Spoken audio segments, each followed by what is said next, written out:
Good morning or afternoon. I guess it's getting pretty close to the afternoon now.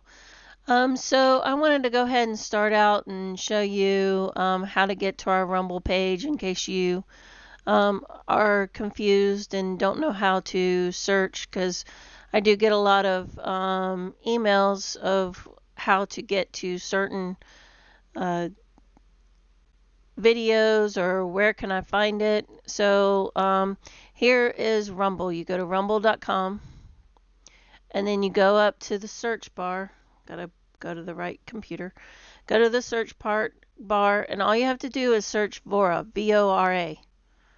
You don't have to put in Voice of Rural America. I mean, you could if you don't remember Vora, but all you have to do is put in Vora. If I can get my computer to work. And see, we're right here. You see our logo. So you click on that. And this has got our listing of all our segments. So you can go and look at segments. Even my playlists are on here. If you want to share any of them, you can share any of them. You just go to the buttons on the side. So you have the live streams are there. You've got the segments, and you just go down to the buttons. You click that, and you're able to share.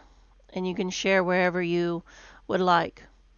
Now, if you want to search, let me find where the search button is. Let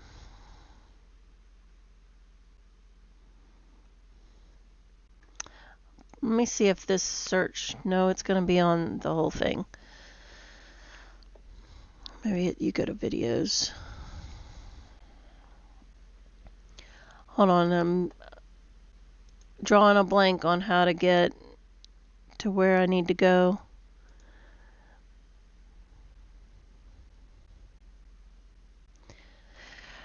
I'm pretty sure you can go up here and, like he was saying, search for those 581 segments with Senator Steve Gooch. I think if you just search Gooch, they should show up. Oh, they don't. Okay, so I gotta find the easy way to search for those videos. I know on the app it's really easy. I don't know why the website's different. Let's see, Vora. And then Gooch. Nope, that's not going to work either.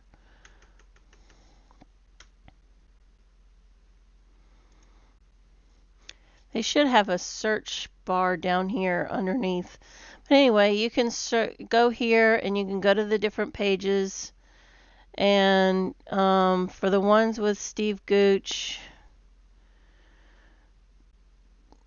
you'll see where Brian and Steve are side by side. Like here's one, and then I think the other one is prior to this, so it's gonna be here.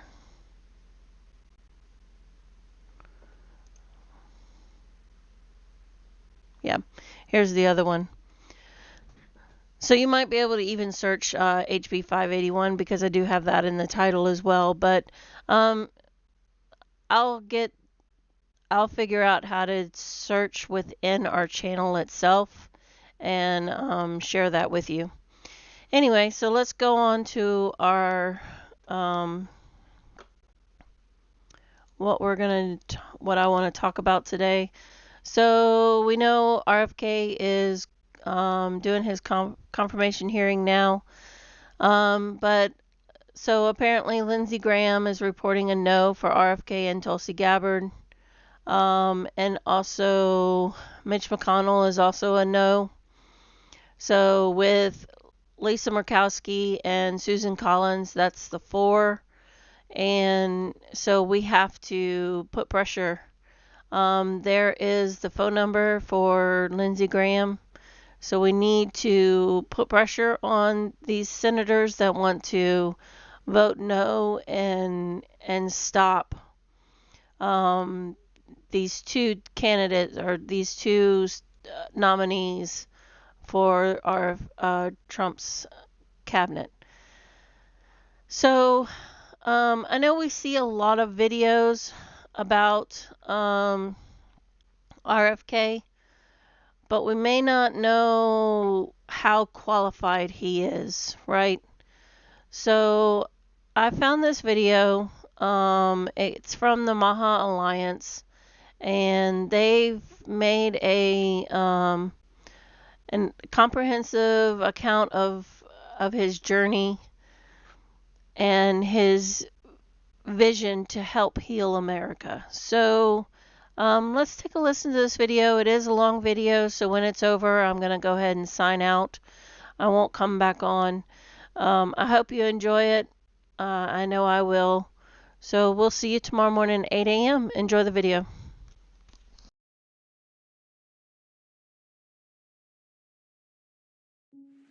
With the courage to man who neither financial gain nor political ambition and change the direction of the United States of America. The fulfillment of our sacred trust.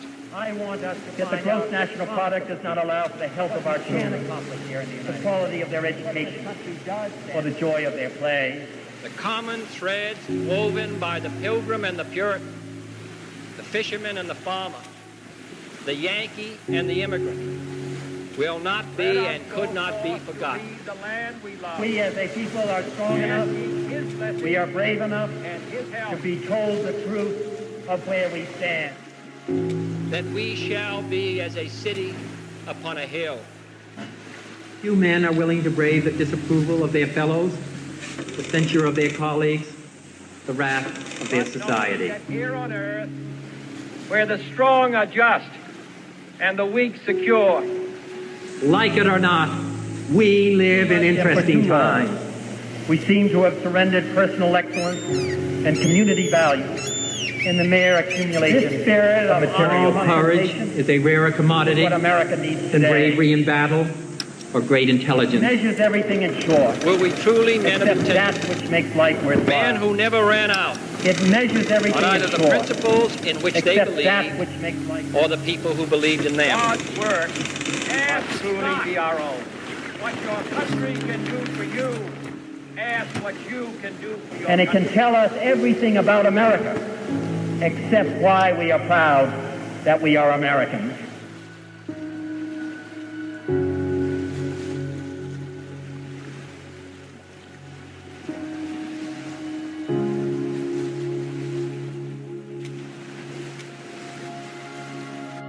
We must recognize the full human equality of all of our people before God, before the law, and in the councils of government. We must do this not because it is economically advantageous, although it is, not because the laws of God command it, although they do, not because people in other lands wish it so. We must do it for the single and fundamental reason that it is the right thing to do.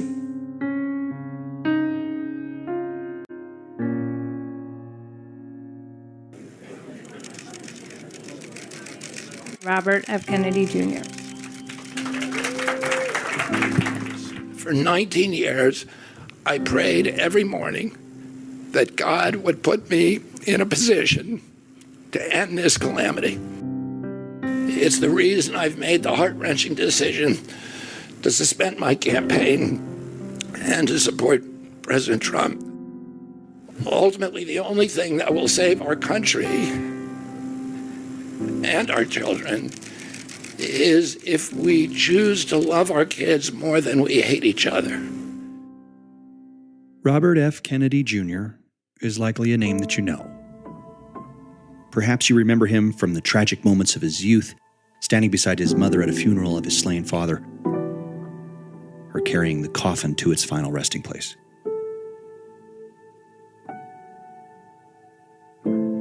Perhaps it was from his work as an environmental attorney cleaning up the Hudson River, or a host of other landscapes in America. Many of us learned of him through his work on medical freedom and his boldness during the COVID-19 pandemic, and still others found out about him during his run for president in 2024 and subsequent endorsement of President Trump. Regardless of where someone first encountered him, his story is captivating and one that commands attention. After all, he is a Kennedy. The name is synonymous with politics and Camelot. The Democratic Party of the 20th century requires mention of this famous family, who in many ways were the conscience of their party. Their connection with the impoverished people of the country and their skepticism of the government they worked in endeared them to a generation of people. Their tragic ends are images forever embossed on the American aesthetic. Robert F. Kennedy Jr. was a torchbearer of his generation in the family. He championed the causes that were most in alignment with his father's.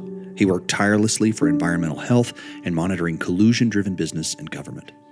Whenever people were being taken advantage of by the powerful, he could be found championing their causes. He was considered for the Senate in New York, a cabinet position in the Obama administration with the EPA, and has had major influence on the legal landscape of corporate America.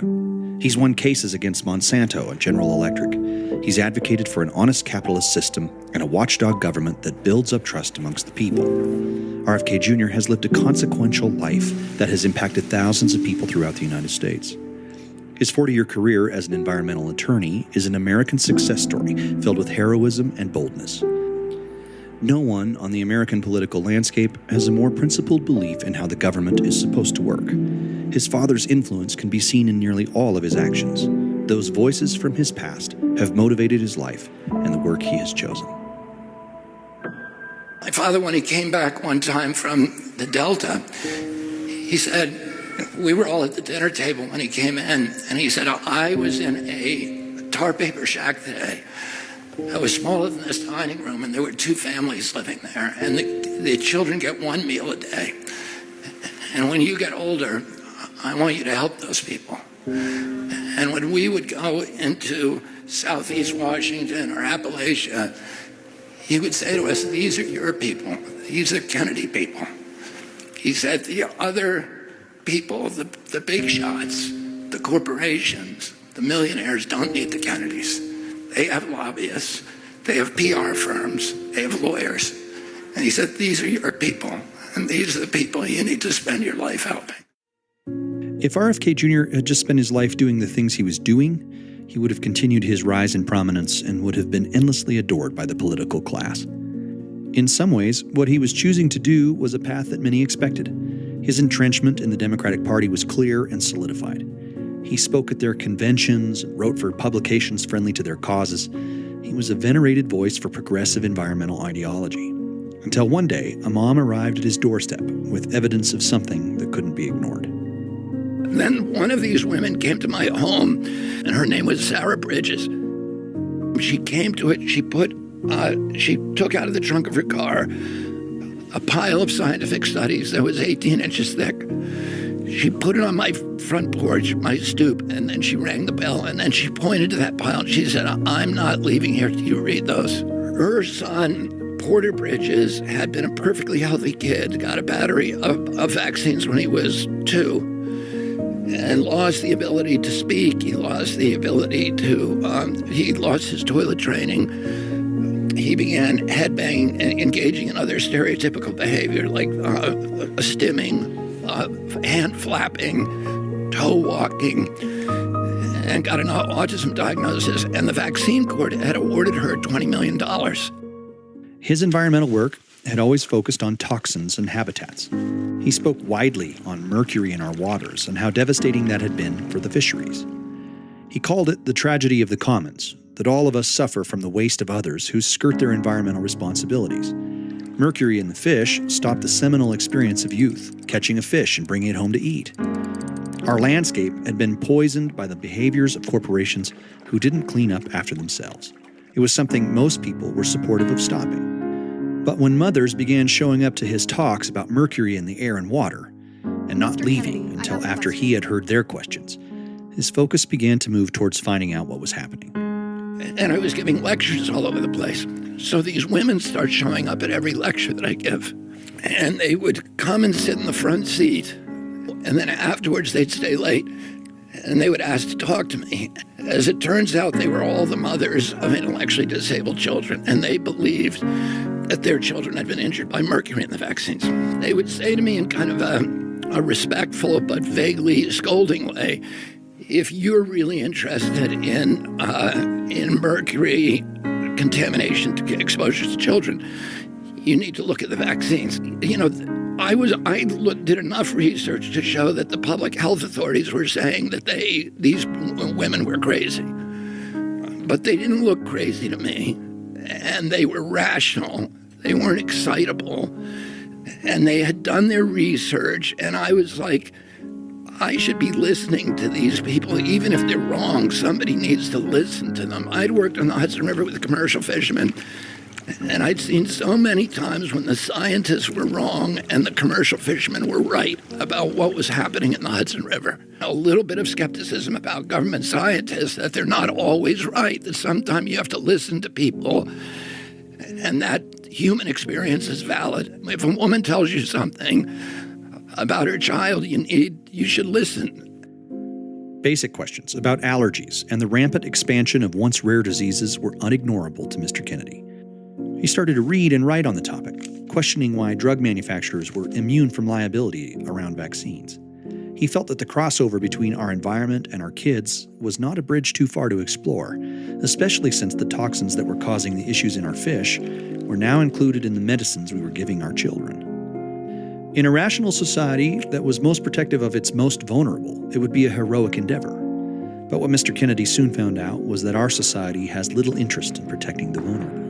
The money and the cycle of power that comes from this cushy revolving door of corporations and government is too taboo to ask questions about. So the system had to destroy his credibility. The more he asked questions, the more he was isolated. In American politics, those who ask questions about subjects too close to the truth always pay a penalty.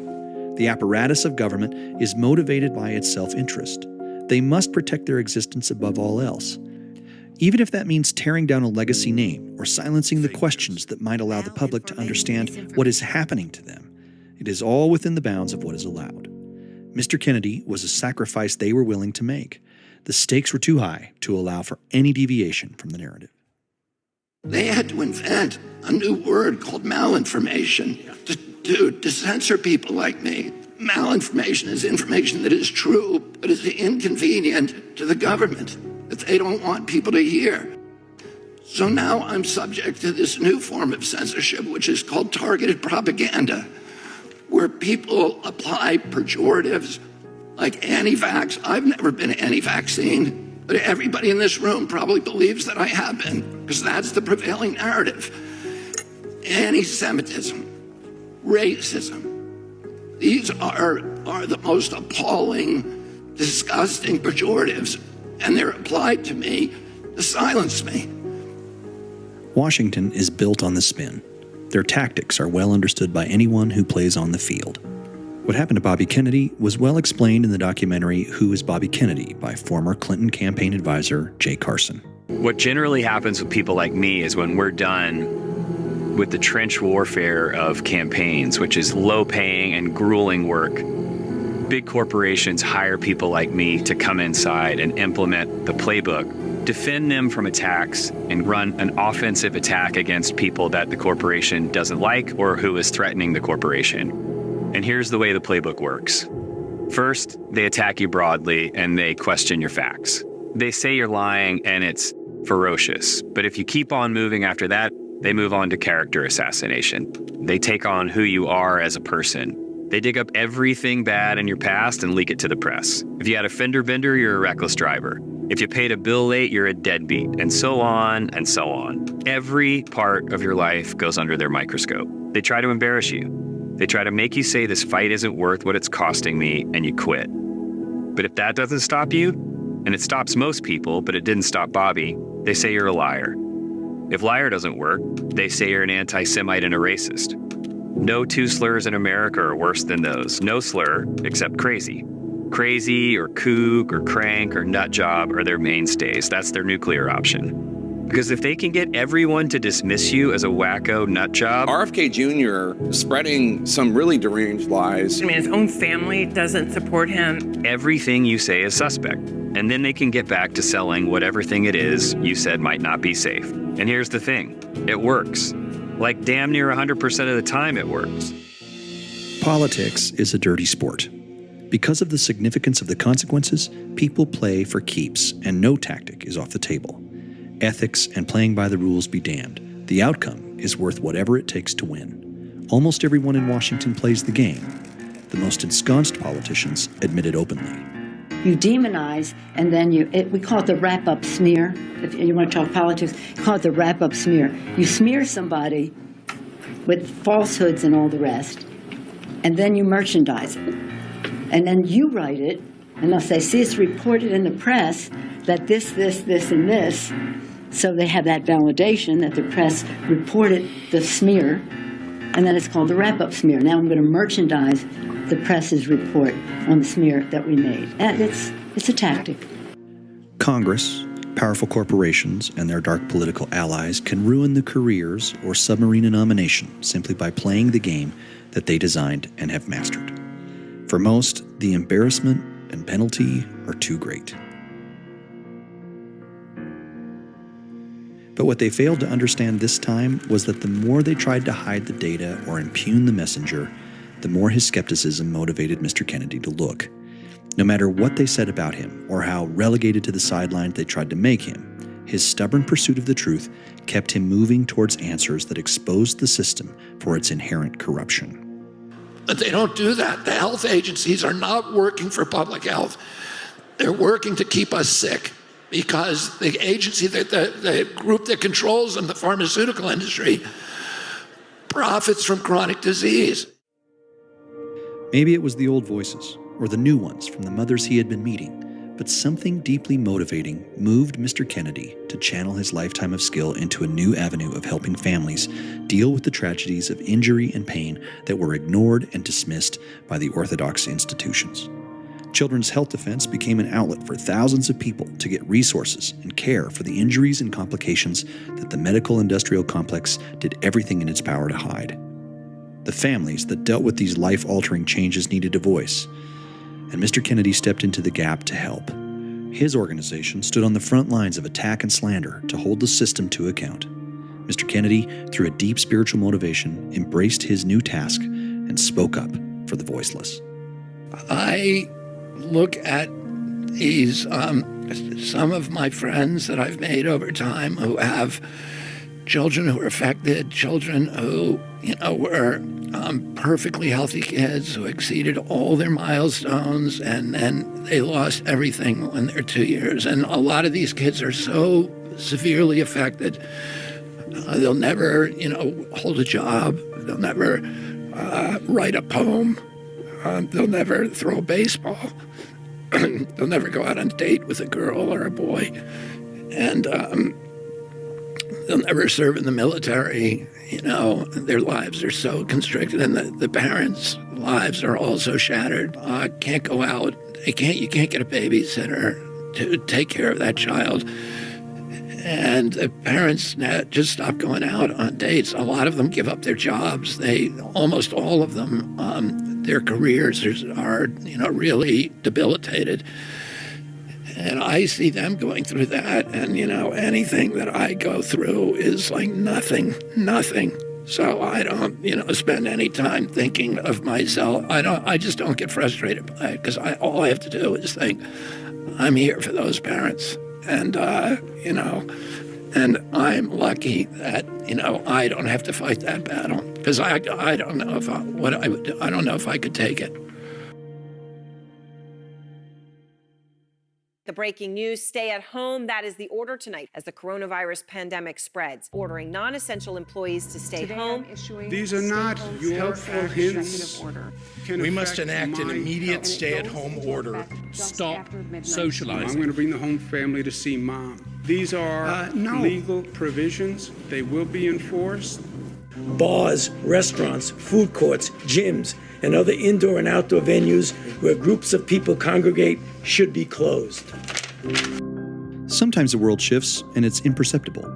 It takes years for people to understand what happened, and most don't feel or understand the change. However, in March of 2020, everyone felt a seismic movement of everything. A virus was released upon the people, and nothing would ever be the same. With each new edict from Washington, everything became harder. Schools and businesses were closed. The elderly were isolated from family. Funerals were postponed or never had. There were masks and social distancing requirements. Neighbors learned to turn neighbors in for disobedient behavior. Weeks turned into months, and months turned into years of changed behaviors. The social fabric was decayed, directly proportionate to the government's actions. Voices were silenced. Dissent was banned. But in the midst of that, Mr. Kennedy started speaking out about what was happening. And what they mean by listening to the science is listening to Tony Fauci and Bill Gates. And Bill Gates and Tony Fauci are saying, you got to stay inside until you get a vaccine. And that's not what they originally told us. Originally told us we were going to stay locked down until they flatten the curve. And in order to avoid an early surge that would overwhelm our medical system and hospitals, we were going to allow the hospitals to gear up, to get the beds, to get the ventilators, to get the testing kits, to develop protocols, to get adequate therapeutics. And then we were going to release people back into society, back into our jobs, while isolating vulnerable populations, people with comorbidities, people with chronic disease, and seniors, but let the rest of us get the illness. So we had a mission creep. CNN wants us all locked in, and, Anderson Cooper's getting $12 million a year, and what does he care? He's saying we're all in this together, but we're not all in this together. He's still getting paid. Most Americans are not getting paid anymore, and he's getting paid essentially by the pharmaceutical companies who are making all the money right now. For many, Mr. Kennedy became the best voice, speaking out against what we knew to be wrong. The system wound up on itself and utilized all of its force and pressure to try to get people to comply with the government edicts. It was filled with intense condescension from peers, people in media, and authority. Any alternative voices or differing ideas from the official narrative were silenced, and many were cut off from their social media accounts and pushed away from the normal channels of communication and relegated to the corners of the internet. But it never stopped Mr. Kennedy. He was out discussing why what the governments were doing was wrong, and why the response around the world was doing more damage than good. Here's what I predict. I predict you're going to be seeing Bill Gates and Tony Fauci week after week dampening expectations about the vaccine. They were originally saying it's a magical vaccine we're going to give to everybody, and everybody is going to be immune. And they're going to say, well, actually only 80% of people will get immune, and then they'll say 70%, and they'll say 50%, and then they'll say 20%, but it's still worth it to have 20%, and they'll try to sell us on that, okay? And they'll have no data that show that the people we actually want to protect, fragile elderly, people with comorbidities, people with chronic disease, that any of them get any benefit from it. They may be able to show that some kids don't get coronavirus, 3 months after they got the vaccine. And then they're going to say, well, the vaccine, it's not actually lifetime immunity. The immunity only lasts for 1 year, one season, and actually maybe not even that, maybe only 2 or 3 months, and then you have to get another one. While many of us felt betrayed by the system and the politicians, Mr. Kennedy gave many of us the words to say and the boldness to say them. He verified what we knew to be true, that Mr. Jefferson's word about the inherent and alienable rights to life, liberty, and happiness were not dependent upon circumstance or crisis. They were true at all times. Make America Healthy Again started in those dark days of the lockdown. The stirring that came from what we knew to be true and the evidentiary way that the government was using the corporate system to profit off the crisis implanted a boldness in the mothers and fathers of this nation. They started to ask questions, to discuss in a robust and thoughtful way what was really happening. When the scientists said we couldn't, question them. But if they get up and really aim their bullets at Tony Fauci, they're really criticizing science, because I represent science. That's dangerous. The people began to see what was actually happening. The insistence on infallibility by the government felt akin to religion. It was an orthodoxy that had to be believed, and anyone who didn't was an apostate, to be excommunicated from the faith.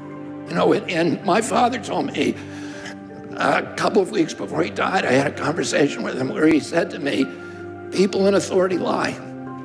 And, that is something that is critical in a democracy for the public to know. Our job, part of our job in democracy is to question everything.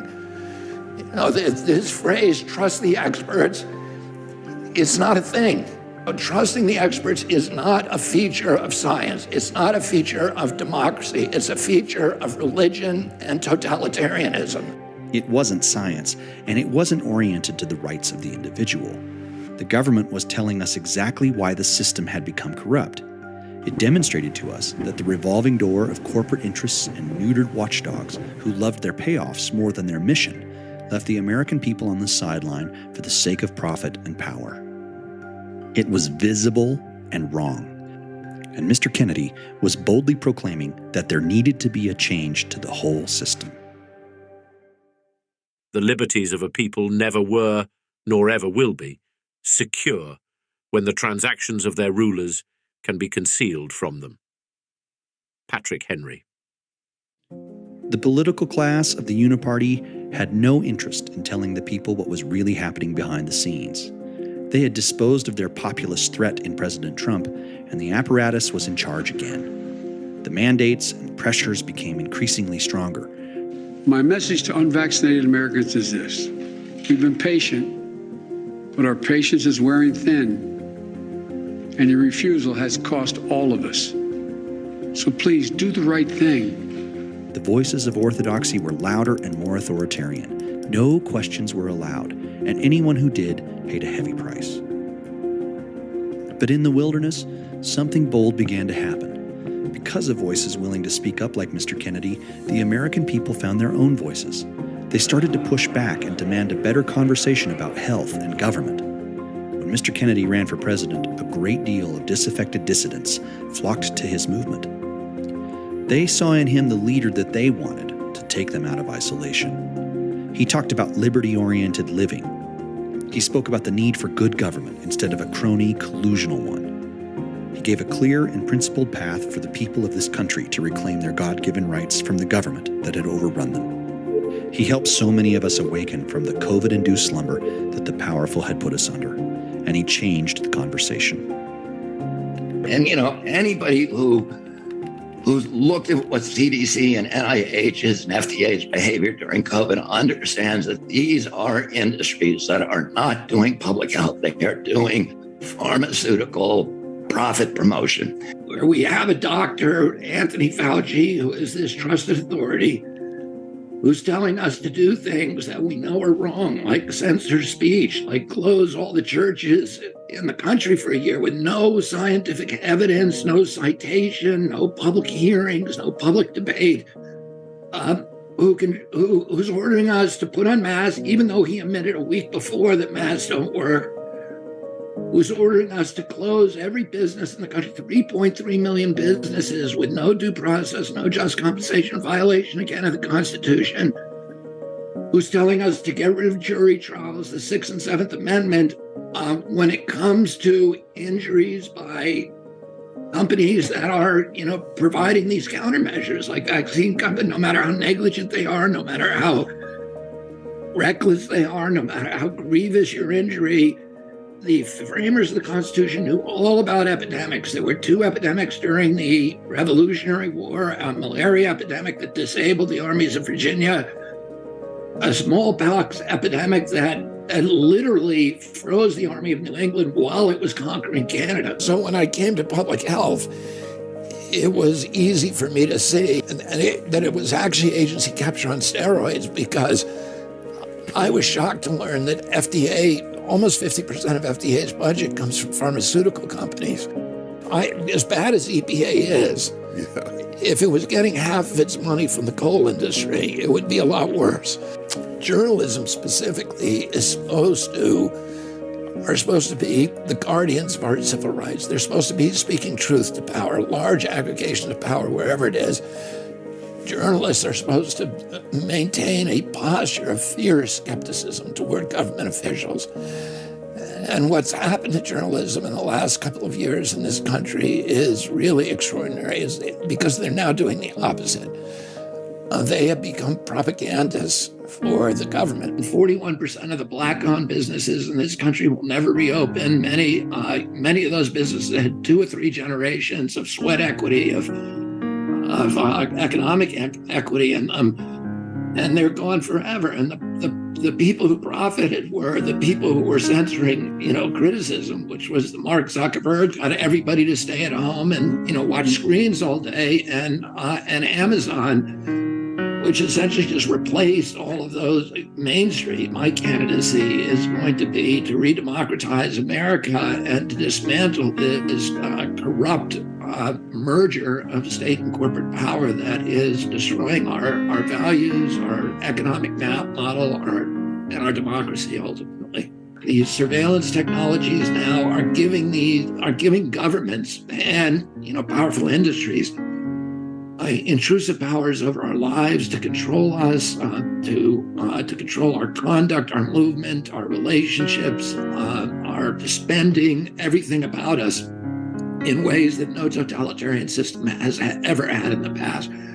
We're constructing this kind of turnkey totalitarianism that if you do not simultaneously strengthen our democratic institutions and enunciate our rights, the lines that cannot be crossed no matter what, we are going to lose. We're going to lose those rights. We're going to lose our freedoms. The more Mr. Kennedy said the quiet parts out loud, the more Americans trusted that they had the right to ask what had happened to us. Why were we more sick than other countries? Why is our health care more expensive and less effective than other places? Why are our kids suffering more than other nations? What has happened to us at the hands of this mercantile system? Why did the government become so powerful in the pandemic? And how did they overrun our rights as citizens? Mr. Kennedy asked for sunlight and transparency, something long ago abandoned by the government, and it emboldened the people of this country to challenge the propaganda of the media and the rigidness of those in authority. And that is why the First Amendment's important. Debate, congenial, respectful debate is the fertilizer, it's the water, it's the sunlight for our democracy. It was exactly the conversation that the people of this country were wanting. What happened in the campaign was unique in American politics. A broad base of people found their way out of political isolation and into a family of citizens who learned how to talk to each other, debate, disagree, and strive for amicable and reasonable answers to questions that the political class had always used as points of division. They became the embodiment of what Mr. Kennedy said was possible. The crowds grew larger, and the momentum gained grassroots steam. It was an incredible assembly of individuals who were putting their country, their children, and other citizens first. The success that Mr. Kennedy had in his pursuit of the truth in the courtroom and in calling the powerful to account was translating in the minds and hearts of millions of Americans.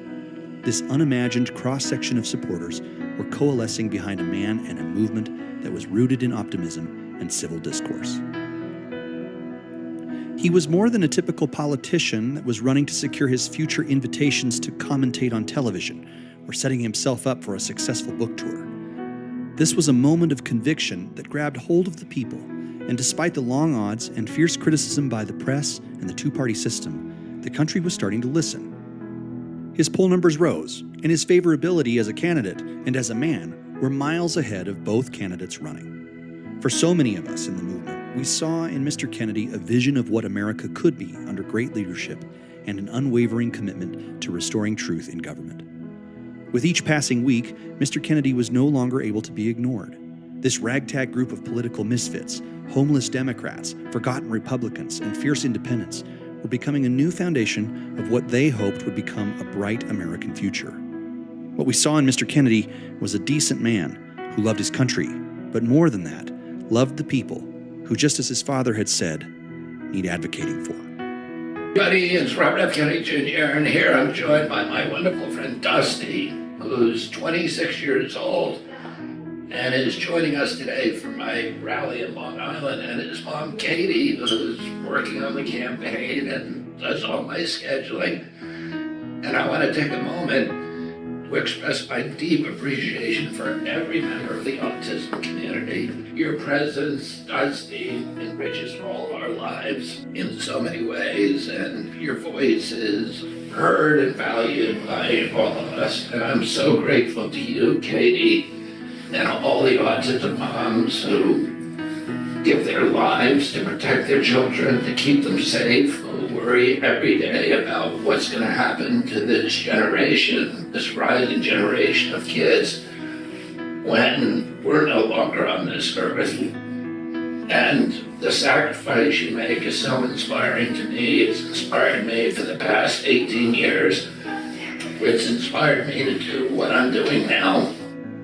It's the only reason that I'm here today doing this, because of, watching you and watching all the moms who have been the warrior moms who have fought for their kids, who have stayed home so many days and nights without taking vacations, without having babysitters, who to take care of these beautiful children and still found lives and still found the time to be politically active, to make sure that another generation of autism kids does not have to suffer. Oh, thank you, Dusty, for coming here today, and thank you for inspiring your mom to work on my campaign. And I'm so grateful to all the warrior moms. Can you say thank you? Can you say thank you, Bobby? Thank you, Bobby. Okay. As his campaign for the presidency progressed, it became very clear that those in power were not interested in a successful independent presidential run, especially one by Mr. Kennedy. He was smeared and maligned in every article. Old sins were drug up and new ones were exaggerated to make sure that he was discredited. By August, his campaign and the traction he had gathered had faded. The challenges were too great, and the risks of splitting the vote enabling a Washington apparatus win were too possible. In one of the most noble moments in all of politics, Mr. Kennedy set down his presidential run and aligned with Donald Trump. He had done so only because the causes that he had championed through the campaign, like free speech and ending the forever wars, and especially the health of our nation, were places that the former president and Mr. Kennedy united on. President Trump telephoned me a few minutes later, and I met with him the following day. A few weeks later, I met again with President Trump and his family members and closest advisors in Florida. In a series of long, intense discussions, I was surprised to discover that we are aligned on many key issues: protecting freedom of speech, unraveling the corporate capture of our regulatory agencies, getting the U.S. intelligence agencies out of the business of propagandizing and censoring and surveilling Americans and interfering with our elections, or ending the Ukraine war and ending the chronic disease epidemic that is eroding our nation's vitality from the inside, and for finally protecting free speech. I feel a moral obligation to use this opportunity to save millions of American children, above all things. The transformative moment of the 2024 campaign was the day that Mr. Kennedy endorsed Donald Trump. It created a coalition that was interested in changing the trajectory of our country. It united the people around common causes. It gave mothers and fathers all around the country a viable option in their electoral politics. And the most divided country politically since the Civil War chose overwhelmingly to elect a president and a team of people who want to unwind what has been created by the bureaucratic momentum of the last 60 years. After the election, President Trump named Mr. Kennedy as his choice for Secretary of Health and Human Services. The coalition that was assembled and had helped elect Mr. Trump president saw that the unity government that had been discussed in the campaign had been honored. President Trump's promise to put Bobby in a position to create the most impact on the state of health in our nation gives many of us hope that real change is coming. Health and Human Services is the largest department in the government by budget. It oversees our scientific endeavors and our services in health. Everything from agriculture to medicine is under the umbrella of this division of government. If sweeping changes can be made, the health of our nation can see dramatic impacts in a short time. Mr. Kennedy has set a challenge to see improvement in the health of our nation in 2 years. The government will be held to account for its role in making America healthy again. This is a spiritual journey for me. I reached my decision through deep prayer, through hard-nosed logic, and I asked myself, what choices must I make to maximize my chances to save America's children and restore national health? I felt that if I refused this opportunity, I would not be able to look myself in the mirror, knowing that I could have saved lives of countless children and reversed this country's chronic disease epidemic. I'm 70 years old. I may have a decade to be effective. President Trump has told me that he wants this to be his legacy. I'm choosing to believe that this time he will follow through. His son, his biggest donors, his closest friends, and all support this objective. Mr. Kennedy is the right person for this position. He understands the tricks and traps of Washington and the corporations. His willingness to expose corruption and ask questions, especially the ones no one wants to ask, is the key to changing and unwinding what has happened to our discourse as a citizenry and the health of our nation. We have to be able to ask about our food and our farming. First of all, I'm going to start using every mechanism I can to incentivize regenerative agriculture, which farmers want to do. USDA was created to keep in the control of small farmers and to ensure a wholesome food supply. USDA, unfortunately, has been captured by the big agricultural interests, by Cargill, Monsanto, and Smithfield, Tyson, Purdue, all of these giant mega industrial agriculture, factory food productions, and they're doing the opposite of what's supposed to do. They're making war on the small farmer, and they're making war on public health. No farmer wants to be in the commodity business, producing essentially fiber for us to eat and feel like we had a meal. And nobody wants to live like that, but they're locked in a system from which nobody can escape. And I've got to provide them ways to escape. I'm going to incentivize the transition to organic and regenerative agriculture. One of the things I can do is to weaponize the other agencies against chemical agriculture by doing good science on the chemicals that are actually poisoning us, and show that, maybe high fructose corn syrup is linked to the obesity epidemic in this country. Sure. Thomas Jefferson said that American democracy is rooted in tens of thousands of independent freeholds, each owned by a small family farmer with a stake in our system, both our political system and our economic system. And that for democracy to survive, we had to keep the landscapes in the control of small farmers. We have to be able to ask about scientific research and its ethics. And it starts with taking a sledgehammer to corruption, to the conflicts in our regulatory agency and in this building. These conflicts have transformed our regulatory agencies into predators against the American people, and particularly our children. 80% of NIH grants go to people who have conflicts of interest, and these scientists are allowed to collect royalties of $150,000 a year on the products that they develop at NIH and then farm out to the pharmaceutical industry. The FDA, the USDA, and the CDC are all controlled by giant for-profit corporations.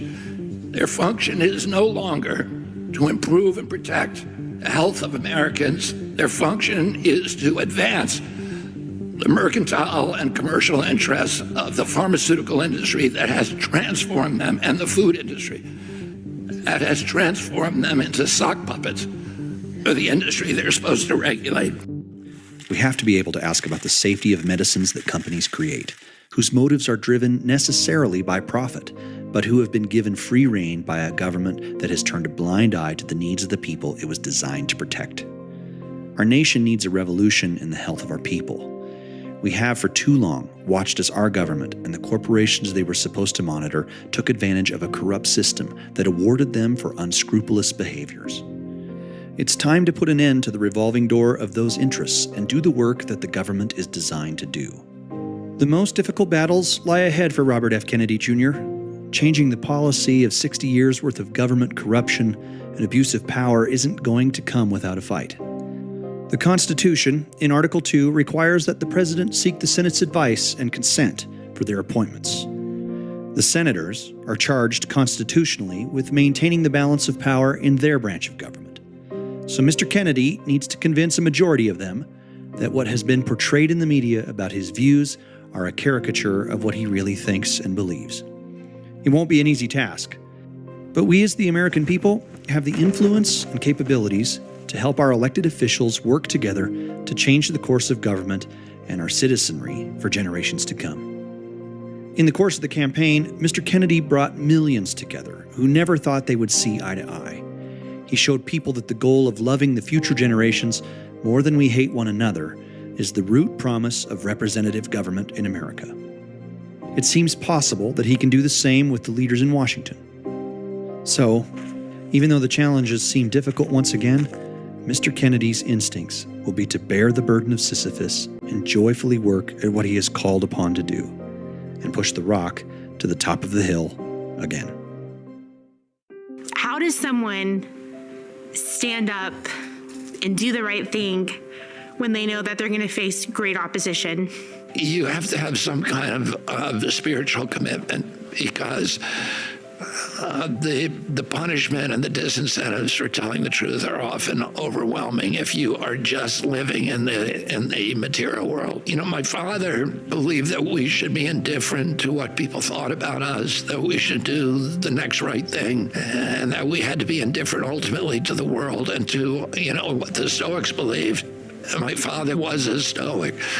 Is that we should be indifferent to our own desires, our own pain, all of the things that drive us in the material world, and that our duty was to figure out what our function was and then to perform it no matter what the cost. As long as I feel like I'm doing the right thing, the public rebukes are a kind of gift because they're confirmatory that, I'm doing something difficult and that I should be, I need to be grateful for that and never feel like a victim and never feel self-pity and never, lapse into those mires. So, for me, I'm doing what I'm supposed to be doing. I'm very confident of that. And, my only other job is to be grateful and to be peaceful. Thomas Jefferson said, "It is in the people to whom all authority belongs. Reflection, with information, is all which our countrymen need to bring themselves and their affairs to rights." Because I don't like the way the country's going.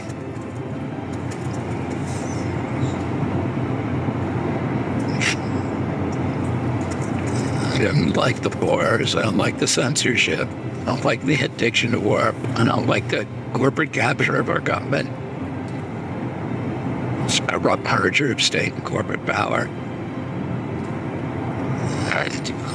And I think I'm in a unique position to be able to unravel it. America is ready for this. The desert experience of COVID and the long train of abuses of an overbearing government have made us aware that the time for a rebirth of the spirit of 1776 is now. The admirable assembly of men and women who want the United States to be restored to its moral and restrained leadership of Western society believe that the moment to act is now. The people that President Trump is assembling to help change the errant course we have been on are people who understand that the work will be hard. The troubles have been significant, and just because elections are won, the apparatus of Washington isn't going to disappear. America needs the people that have risen to meet the moment. The old voices from the winds of Cape Cod and the conversations around the table in Virginia have done what great words do. They have set into movement the change that the cancer of power erodes. My father used to tell us that we should always do the most difficult thing. He'd say, do the thing that scares you most. If something frightens you, maybe you should do it. Because each time you do that, it gives you the opportunity to find the hero inside of yourself. Our duty while we're here on Earth is to embrace whatever destiny befalls us. Together, you and I can turn this country around. Because I believe that together we can make the dream of a stronger, more prosperous, more united America, an America controlled by you and not big corporations, a reality. Just as in the streets of Boston, or the halls of Williamsburg, or the tables in Philadelphia from the past, America can awaken again to the beauty of liberty and the empowerment of the individual. We can be a free people, removed of bureaucratic tyranny and the self-imposed burden of timidity. We can chart our own course towards the rising city on a hill. It is our time again to find out what is in the promise of the future of America, what we can accomplish together, and what this country does stand for. Let us go forth and lead the land we love, seeking His blessing and His help. Asking His blessing and His help. America,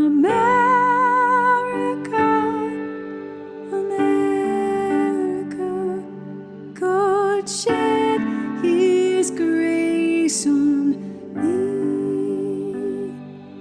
and crown thy good with brotherhood from sea to shining sea.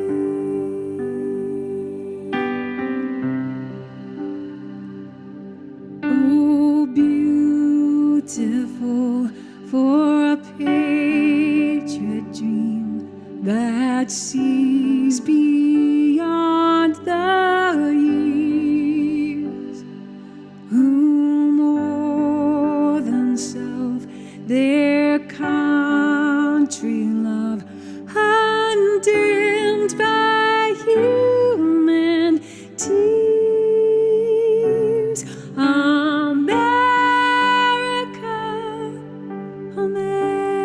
America, God shed His grace on thee and crown thy good with brotherhood from sea to shining sea.